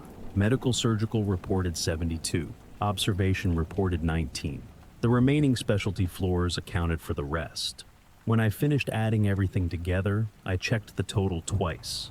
183, not 184. I ran the numbers again. Same result. One patient was missing. At first I wasn't concerned. This happened occasionally. A discharge might not have processed yet. A transfer could still be sitting in the emergency department queue. Sometimes a patient was counted twice because 2 systems updated at different speeds. Most census discrepancies were resolved within 10 minutes. I opened the patient census dashboard and searched for unmatched records. Normally, there would be a name attached, a room number, a medical record number, something. Instead, one entry sat at the bottom of the screen by itself. Admitted. Location pending. No name, no room assignment, no physician, no unit, just an active admission status. I stared at it for several seconds. The record looked incomplete, not unusual by itself.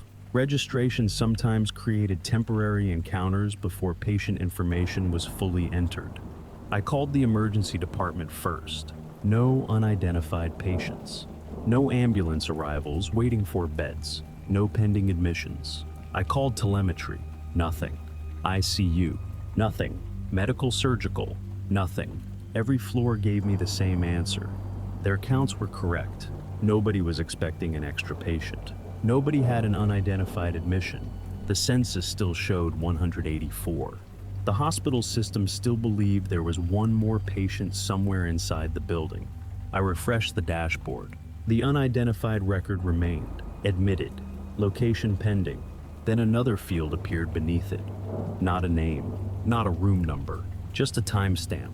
11:58 p.m., 2 minutes before the midnight census snapshot had been generated. I looked at the screen again. The hospital believed someone had been admitted. The problem was nobody could tell me who. I pulled up the record details, expecting to find a simple explanation. A duplicate admission, a registration error, maybe a patient who had been entered into the system before being assigned a bed. Instead, the record became stranger the longer I looked at it. The admission status was active.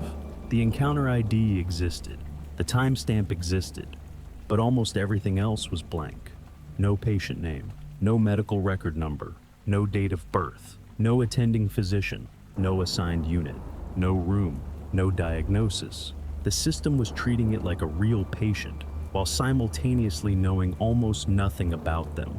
I called registration. The overnight registrar answered on the second ring. I read her the encounter ID. She searched for it, then searched again. A few seconds later, she said something I did not expect. That ID isn't in registration. What do you mean? I mean, it doesn't exist here. I read the number again. Same result. The encounter showing up in the census system did not appear anywhere inside registration. That should not have been possible. Every admitted patient begins there. Without registration, there is no admission. I documented the discrepancy and called the house supervisor. Within 15 minutes, she was sitting beside me, reviewing the census dashboard. The more systems we checked, the stranger the situation became. The unidentified patient existed in census, but not registration. No unit claimed them. No nurse was charting on them.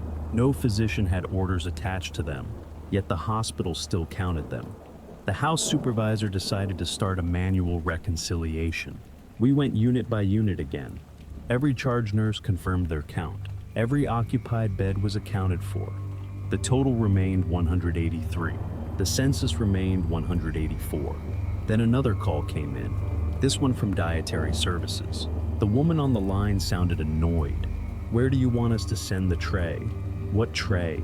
"The breakfast tray." I looked at the supervisor. She looked back at me. "Who is it for?" There was a pause while the dietary employee read the screen. Then she answered, "Patient pending." Another pause. "Location pending." The supervisor slowly turned toward my monitor. The unidentified admission record was still there. Admitted. Location pending. Now another system had recognized it. Dietary was preparing breakfast for a patient nobody could find. The supervisor took the phone. "Hold the tray." She hung up and immediately opened the staffing dashboard.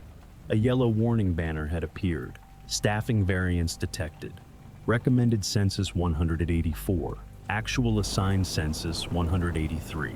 The staffing system had adjusted itself too, not because anyone entered new information, because it believed the extra patient was real. I refreshed the unidentified record again. Nothing changed. No name, no room, no physician, only the active admission status. And a hospital that was increasingly behaving as though someone else was already inside it. The house supervisor decided we needed to stop looking for the patient and start looking at the systems. If one program was wrong, that was annoying. If several independent systems were wrong in exactly the same way, that was something else. She opened the hospital operations dashboard and started checking every service connected to the census. The unidentified patient was spreading. That was the only way I could describe it. Dietary already recognized the admission. Now billing did too. A placeholder account had been created automatically. No insurance information, no address, no patient name, just the same encounter ID attached to an active admission. The supervisor frowned. Billing shouldn't do that without registration. I didn't need her to tell me that. Registration still had no record of the patient, yet billing had already opened a file. A few minutes later, another call came in, this time from admissions support. The clerk sounded confused. "We've got a wristband waiting for pickup." Neither of us said anything. "Who is it for?" the supervisor finally asked. The clerk read directly from her screen. "Temporary encounter, location pending." The supervisor closed her eyes for a second. Every hospital uses temporary identifiers, but they are supposed to be attached to an actual person, not an empty record, not an encounter nobody could find. The wristband was printed anyway, a physical object generated by a patient who apparently did not exist. The supervisor asked admissions to hold it and not release anything else connected to the encounter. Then she called IT. By now, nearly an hour had passed. The patient count remained wrong. The census still showed 184. The physical count still showed 183. IT joined remotely and began reviewing audit logs. Their first question was simple. Which system created the encounter? Nobody knew. The audit trail should have answered that immediately. Instead, the creation field was blank. Not corrupted, not missing. Blank. The encounter existed. The origin did not. That made the room very quiet. While IT continued digging through logs, another system updated. The bed management board flashed. Bed hold generated. The unidentified patient had now reserved a future bed. Not a room assignment, just a hold. The system was preparing for placement. The supervisor immediately canceled it. 30 seconds later, it returned. Same encounter ID. Same status. The hold regenerated itself. Nobody typed anything. Nobody approved anything. The system simply recreated it. By then, every connected service seemed to agree on one fact. There was an admitted patient somewhere in the hospital. Dietary believed it. Billing believed it. Admissions believed it. Staffing believed it. Bed management believed it. Only the people inside the building disagreed. At 1:42 a.m., admissions called again. The wristband printer had produced a second copy. The supervisor asked if the first one jammed. It hadn't. The clerk sounded uneasy now. The printer says reprint requested. Who requested it? A long pause followed. Then she answered, no user listed. The supervisor and I looked at each other. For the first time that night, neither of us had a reasonable explanation ready. A few minutes later, admissions emailed us a photograph of the wristband. There was no patient name, no date of birth, no room number, only 3 lines of information. Temp encounter, Location pending. Admitted 11:58 p.m. I stared at the timestamp. 11:58 p.m. 2 minutes before the census discrepancy appeared. 2 minutes before the hospital began counting someone nobody could find. By 2 a.m., the house supervisor stopped treating the extra patient like a clerical issue. She froze the census submission. That mattered. The midnight census was supposed to be sent before morning reports began. It affected staffing bed planning and the daily numbers administration cared about. Freezing it meant explaining why the hospital could not confirm how many patients were inside the building. Nobody wanted to say that out loud. The supervisor ordered a manual count. Every unit had to physically verify each occupied bed. Not from the chart, not from the bedboard, not from memory. A real count. Nurse to room, patient in bed, name confirmed, bed confirmed. One by one. While the unit started checking, security searched the places that did not belong to any one floor. The emergency department overflow hallway, imaging, the chapel, the closed outpatient waiting area, the lobby, the old pre-op rooms, even the ambulance bay. Every few minutes another call came back. No unidentified patient, no unclaimed admission, no person waiting without a chart, no one matching the temporary encounter. The physical count stayed 183. The hospital system stayed 184. IT was still on the line when the supervisor opened the audit details again. A new field had appeared, arrival method internal. She stared at it. Then she asked IT to repeat what it meant. The analyst on the phone hesitated. It means the encounter originated from within the hospital. That answer made the room feel colder. New admissions were supposed to come from somewhere specific. Emergency department, direct admission, outside transfer, scheduled procedure. Internal was not an arrival source for a new patient. Internal meant the person was already in the building before the admission existed. The supervisor asked the question very quietly. Internal from where?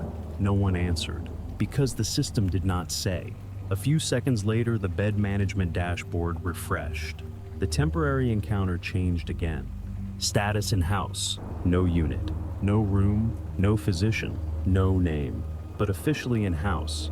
The supervisor told IT to disable every automatic function attached to the encounter. No bed holds, no dietary requests, no billing updates, no staffing adjustments. Everything had to be held manually until they found the source. IT tried. For about 10 minutes, the extra patients stopped spreading through the system. Then the staffing dashboard updated by itself. Recommended census 184. The supervisor closed her eyes. When she opened them, she looked more angry than afraid. Lock the record. IT placed a manual administrative hold on the encounter. The census dashboard flashed once. Then the unidentified patient disappeared from the active screen. For a moment, nobody moved. The total changed, 183. The correct number. The supervisor exhaled. I did too. Then I opened the audit view. I should not have. The active record was gone, but the history remained. There was one final update at the bottom. Status in house. Duration 0007. 7 minutes. According to the hospital system, the extra patient had been inside the hospital for 7 minutes before the administrative hold removed them. The house supervisor looked at the line. Then she said something I still think about. Don't submit anything until that timestamp is preserved. That was when I understood she was no longer trying to prove it was a glitch. She was trying to prove we had seen it. The problem was officially resolved before sunrise. IT documented the encounter. The house supervisor submitted the incident report. The census was corrected to 183. Every department signed off on the reconciliation. No missing patient report was filed. No unidentified person was found anywhere in the hospital. No patient care was affected. By the time day shift arrived, the hospital had already started moving on. That was usually how these things worked. Hospitals don't have the luxury of dwelling on mysteries. The next admission arrives. The next discharge happens. The next emergency comes through the door. People move forward because they have to. For a while I did too. The temporary encounter disappeared from every active system. The dietary tray was canceled. The The staffing dashboard returned to normal. The billing placeholder account was removed. The wristband record vanished. The hospital stopped counting the extra patient. Eventually, I convinced myself the explanation was probably correct. Some bizarre synchronization failure, a temporary encounter created by a corrupted process, an error nobody had seen before, and hopefully nobody would see again. 3 weeks later, I was helping prepare documentation for a compliance audit. Most of the work involved comparing archived reports with live system records. Boring paperwork. Exactly the kind of thing people rush through. I was almost finished when I opened the archived midnight census snapshot from the night of the incident. The corrected report showed 183 patients. The archived snapshot showed 184. That part wasn't surprising. Archived census records are locked. They preserve exactly what the hospital believed at the time. What caught my attention was the extra entry. The temporary encounter was still there, not the active record, just the archived census line. Location pending. No name, no physician, no room assignment, no medical record number. Every identifying field was blank. Only 2 pieces of information remained. Status and house. Length of stay 0007. 7 minutes. Exactly the same number we had seen that night. I forwarded the report to IT.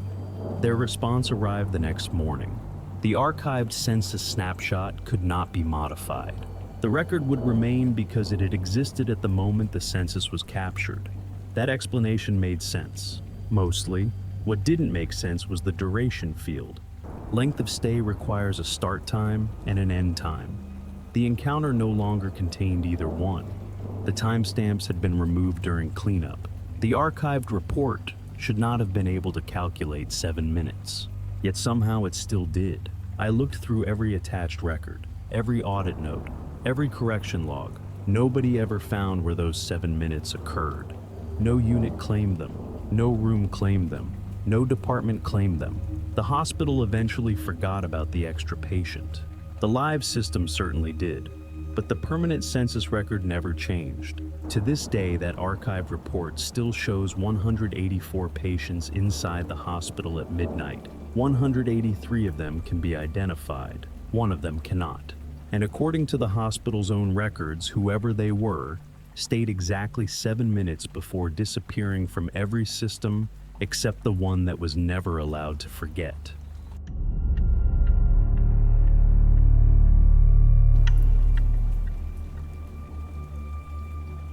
I worked in health information management for a hospital network in Pennsylvania. Most people just called it medical records. That made it sound simpler than it was. We handled old charts, scanned documents, discharge summaries, legal requests, missing forms, corrections, archive reviews, and the kind of paperwork nobody thinks about until something goes wrong. By then, most of the hospital was digital, but the old county facilities still had paper. A lot of paper. Boxes of it sat in off-site storage for years before anyone had time to scan them properly.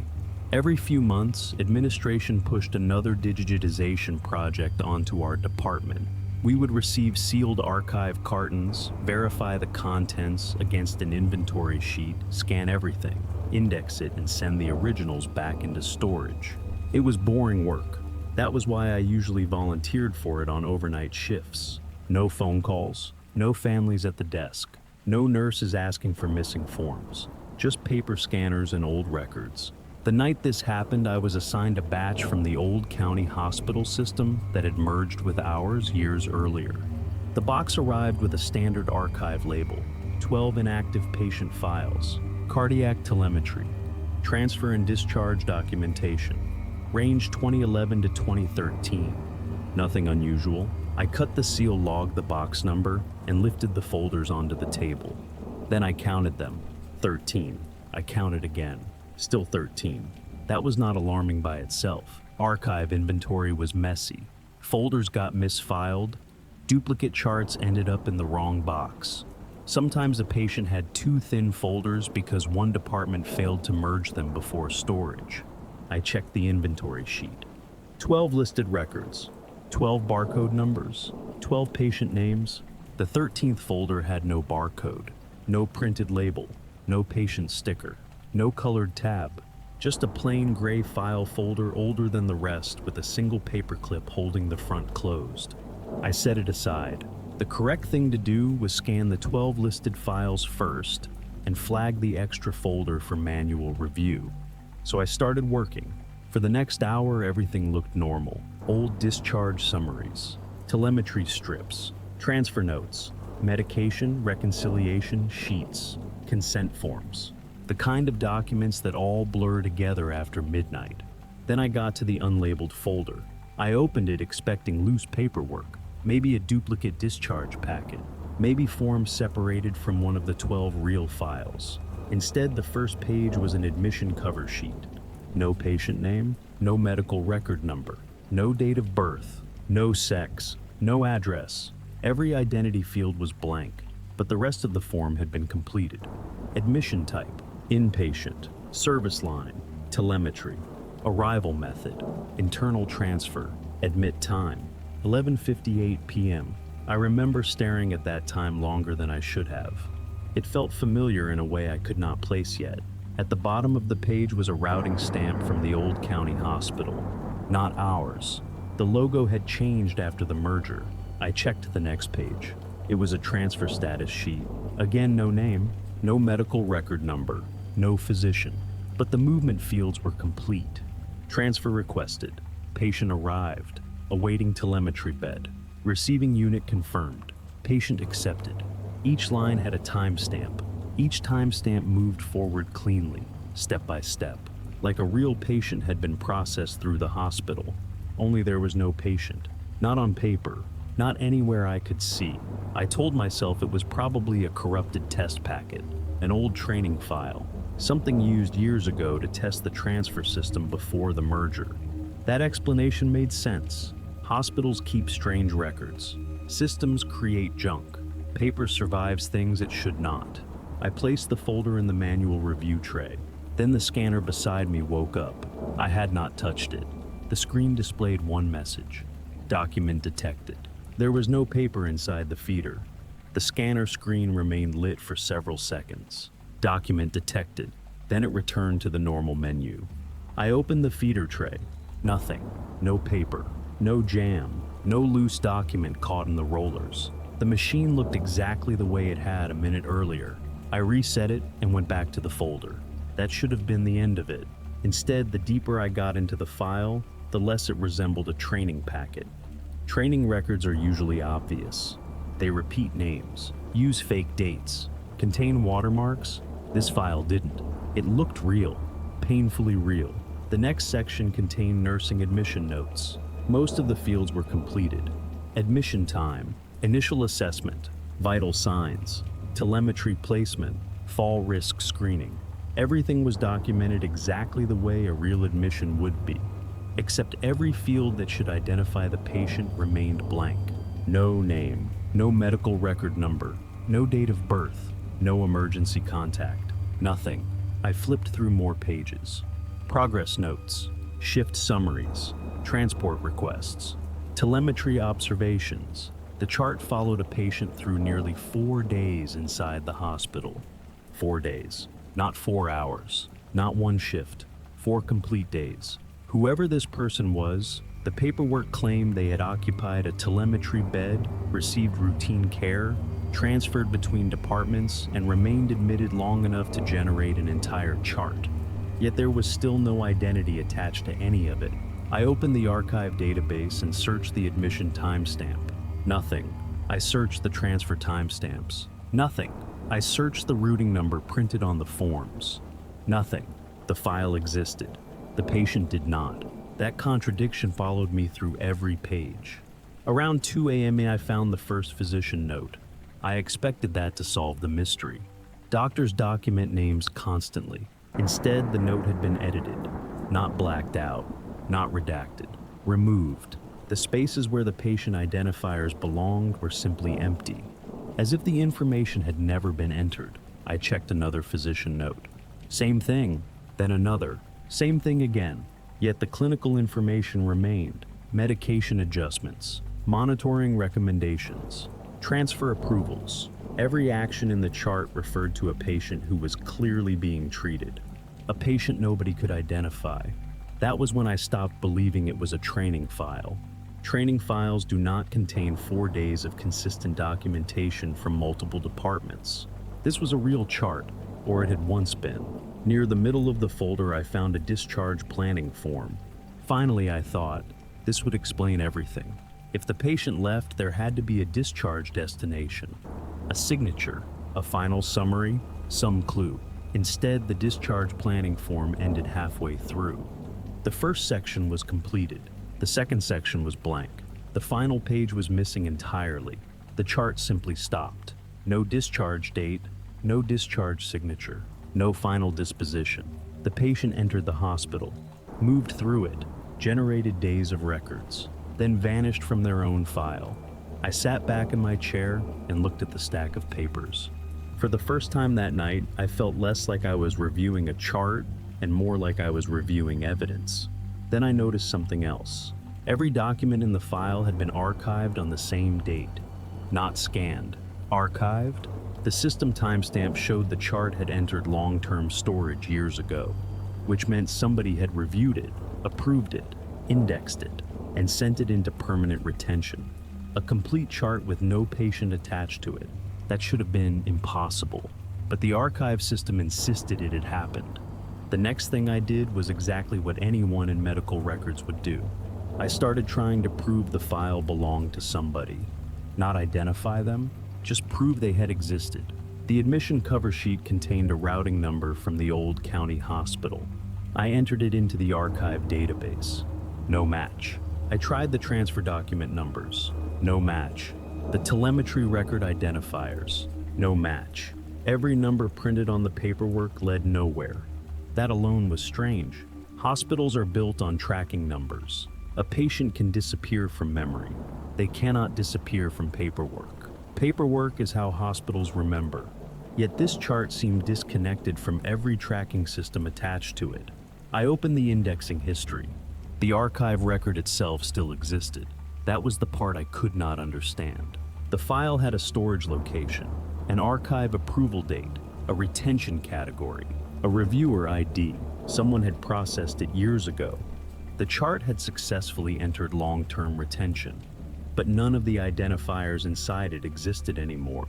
Around 2:30 a.m. I called my supervisor, not because it was an emergency, because I wanted another person to look at it before I convinced myself I was missing something obvious. She arrived about 20 minutes later carrying a coffee cup and looking annoyed at being called in overnight. That changed after she opened the file. She spent nearly 10 minutes flipping through the pages. Then she asked the same question I had been asking myself. What's the patient name? There isn't one. She checked again and again. Eventually, she opened the archive system herself. Maybe she thought I had searched incorrectly. Maybe she thought the answer was hiding somewhere I hadn't looked. It wasn't. She searched the routing numbers. Nothing. She searched the physician identifiers. Nothing. Then she searched the archive approval record. That produced a result. For the first time all night, something actually matched. The chart had been archived 12 years earlier.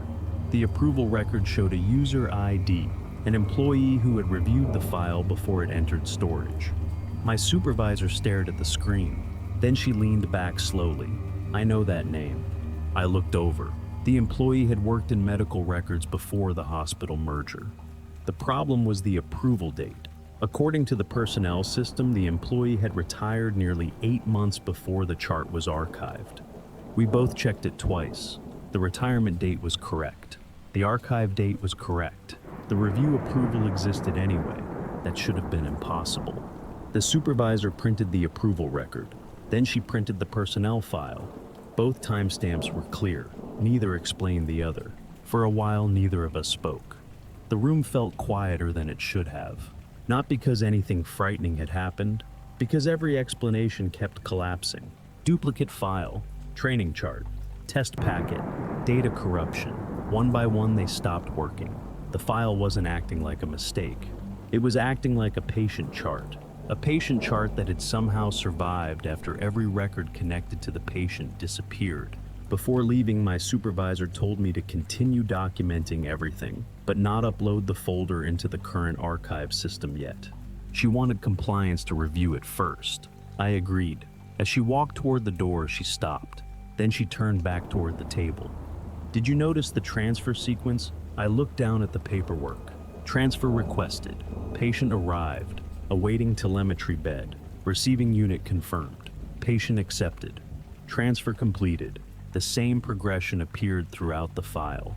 Every movement, every department, every transfer, everything followed the exact same sequence. My supervisor stared at the pages for several seconds. Then she said something I did not understand until much later. "I've seen this pattern before." Before I could ask where she picked up one of the transfer sheets, her expression changed. Not fear, recognition. At the top corner of the page was an old county hospital routing stamp, and beside it, barely visible under years of copying and scanning, was a room number, 332. My supervisor did not explain what she meant. She only held the page closer to the light. Room 332. The number sat in the upper margin beside an old transfer stamp, faded enough that I almost missed it. I asked if that room meant something. She did not answer right away. Instead, she walked back to the archive computer and searched the old facility index. The county hospital had changed room numbering after the merger. Entire wings were renamed. Some floors were closed. Some departments moved. Room 332 no longer existed under that exact number, but it had existed once. Telemetry. Third floor. Old West Corridor. My supervisor printed the facility index and placed it beside the file. "That floor had transfer problems years ago," she said. "What kind of problems?" She shook her head. "Paperwork problems." That was all she said. Then she reached into the file and pulled out a section I had not opened yet. It was clipped separately from the rest of the chart. The pages were older than the admission forms. Different texture, different format. The first page was not white. It was pale red, not bright. More like the color of old construction paper after years in a box. Across the top was the old county hospital logo. Under it was a patient transfer form. The template was different from the ones we use now, but the status fields were familiar. Transfer requested. Patient arrived. Awaiting telemetry bed. Receiving unit confirmed. Patient accepted. Transfer completed. The receiving room was listed as 332. The patient name field was blank. The medical record number was blank. The sending unit was blank, but one line near the bottom had been completed. Receiving clerk, blank, not missing, not scratched out, just blank. That bothered me more than it should have. Every other form in the folder had some type of system stamp, staff ID, or review mark. This one did not. It looked like the form had been waiting for someone to claim it. My supervisor took the page from me carefully. "I remember these." I looked at her. "The red transfer forms."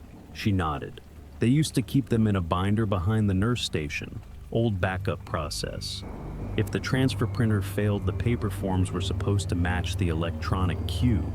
That was when the room felt smaller. A binder. Behind the nurse station. Telemetry floor. Room 332. I did not know why those details made me uneasy, but they did. They sounded too specific to be random. My supervisor searched the old incident database next. At first, nothing came up. Then she narrowed the date range around the archive chart. One result appeared. Not a full report, just a reference. Legacy transfer variance. Third floor telemetry. No patient identifier. No assigned MRN. No final disposition. The incident record was incomplete. The attachment field showed one file. Unavailable. The supervisor clicked it anyway. The archive viewer loaded for several seconds, then displayed an error. Document not found. She tried again. Same result. Document not found. The strange part was the file size. The missing attachment still showed metadata. 12 pages. Created 6:51 a.m. The same morning as the transfer sequence in the folder. My supervisor printed the metadata page. Then she compared the timestamp against the red form. The final status on the red form was marked 6:50 a.m. Transfer completed. 1 minute later, the missing incident attachment had been created. Neither of us said anything. The callback was not a story yet, not to me.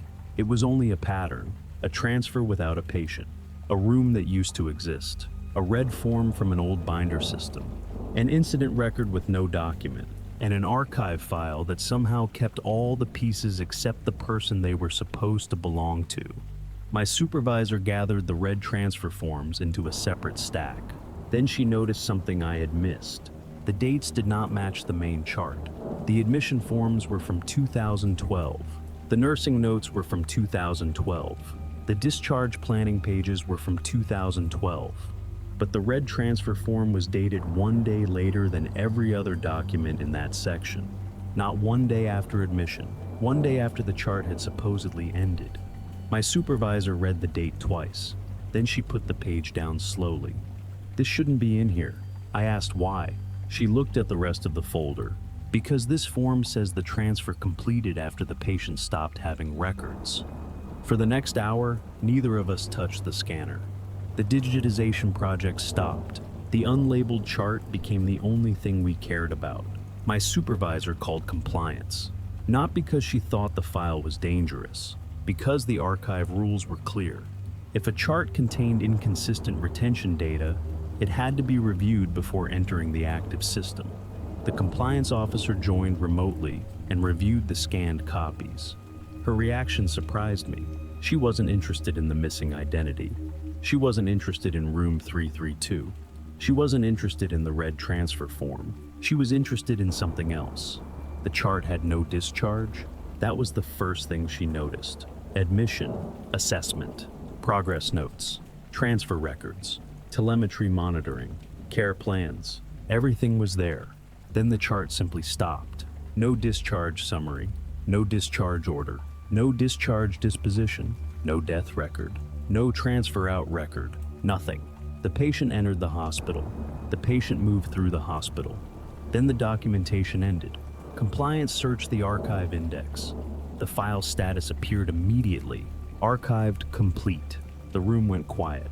My supervisor looked at the screen. So who completed it? The compliance officer searched the audit history. No user, no completion timestamp, no closure event. Yet the chart was marked complete anyway. That should not have happened. Medical record systems do not archive incomplete charts. Someone must close them. Someone must sign them. Someone must verify them. This chart had skipped every step, but the system still considered it finished. We began comparing the chart against other archived telemetry records from the same period. Most of them followed the same pattern. Admission, treatment, discharge, archive, simple, predictable. The unlabeled chart was the only one that broke the sequence. Then I noticed something buried in the final pages. A transfer routing summary, not the red form. A separate system-generated report. Most of the fields were blank, but one line remained. Final destination, not available. I stared at it. Hospitals don't use that phrase. They use home, rehab, skilled nursing, transfer, expired. Against medical advice, there are dozens of valid dispositions. Not available isn't one. The compliance officer agreed. She searched the code table. No such disposition existed in the archive software. The phrase should not have been possible. The supervisor printed the page, then another, then another. Every system-generated summary near the end of the chart contained small inconsistencies. Fields populated by values that did not exist. Codes that were not in the database. Statuses with no originating event. It was as if the chart had continued moving through the hospital workflow after the patient record disappeared. That thought bothered me enough that I reopened the red transfer form. Transfer completed, 6:50 a.m. The chart itself stopped nearly 24 hours earlier, yet the workflow continued. A patient with no identity, a chart with no discharge, a transfer completed after the records ended. The compliance officer finally made a decision. The file would be isolated, not deleted, not scanned into the active archive. Isolated pending investigation. She created a review case and assigned it a tracking number. The system accepted it immediately. Case created. Archive hold applied. Everything finally felt normal again, until the compliance officer refreshed the review dashboard. The case was gone. Not closed, not deleted, gone. She searched the tracking number manually. No results. The chart still sat on the table. The paperwork still existed. The red form still existed. But according to the compliance system, the investigation had never been created. My supervisor looked at the screen, then down at the file, then back at the screen. And for the first time that night, nobody in the room even tried to explain it. The compliance officer stayed on the call for another 30 minutes. By then, nobody was trying to figure out what the chart meant anymore. We were trying to figure out how it existed. The review case had vanished. The tracking number no longer existed. The archive hold no longer existed. Yet the chart itself remained on the table between us. Physical paper, physical evidence, something we could all see. The compliance officer eventually instructed us to do the simplest thing possible. Box the file, document the discrepancy, escalate it to corporate records management. Let someone else deal with it. Honestly, I was relieved. I wanted the folder gone. I wanted the night to end. I wanted a boring explanation involving corrupted archives and old databases.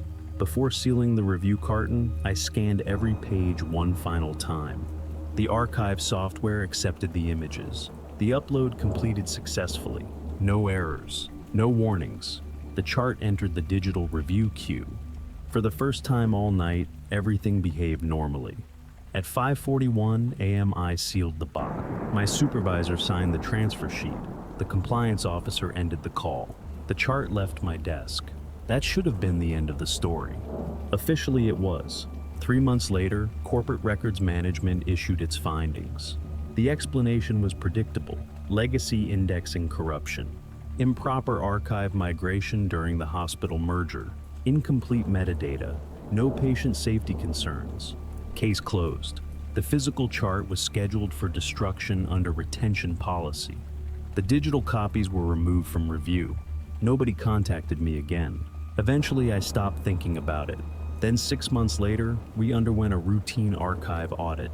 Part of my job was comparing inventory totals between the physical retention database and the digital archive. The numbers were supposed to match. That was the entire point. For the most part, they did, until I reached the old county telemetry records. Physical archive count, 11,482. Digital archive count, 11,483. One extra file. I assumed it was a counting error. Those happened. I reran the report. Same result. I checked the physical inventory. Still 11,482. The digital archive insisted there were 11,483. One file existed somewhere without a matching paper record. I opened the discrepancy report. A single entry appeared. No patient name, no medical record number, no date of birth, no physician, no room assignment, no archive barcode. The metadata fields were empty. The file creation date was recent, less than 48 hours old. That made no sense. The old county archive had been closed for years. Nobody was scanning new records into it. I opened the file. At first I thought it was blank. One page, white background, no chart, no admission paperwork, no transfer records, nothing. Then I saw the text near the top, patient record created. Below it, location pending, and beneath that, archive status active. I stared at the screen for a long time. The file contained no patient information, no encounter, no treatment history, no identifiers, just the beginning. Not a completed chart, not an archived chart, a new one. I checked the audit trail. No user had created it. No scanner had uploaded it. No workstation was listed. The creation source field was blank. Exactly like the old chart, I printed the audit page and brought it to my supervisor. She looked at it for less than 10 seconds. Then she asked a question neither of us could answer. If nobody created the record, she stopped there, because we both already knew the problem. Hospitals are built around paperwork. Admissions create records. Records follow patients. Patients leave. Records stay. That is how the system works. But sitting inside the archive was a patient record that had appeared before any patient existed to create it. And according to the audit log, it was still active, waiting for the rest of the chart. The last time I checked, the file was still there. One page, 3 lines, no name, no identity, no history. Just a record waiting for someone the hospital had not met yet, or perhaps already had. Those were 7 hospital night shift horror stories. If one of these stories stayed with you after it ended, I'd love to know which one it was. Was it the room assignment, the transfer records, the overnight census, or something else entirely? Leave a comment below and let me know which story felt the most believable to you. And if you enjoyed tonight's video, consider liking the video and subscribing for more realistic horror stories every week.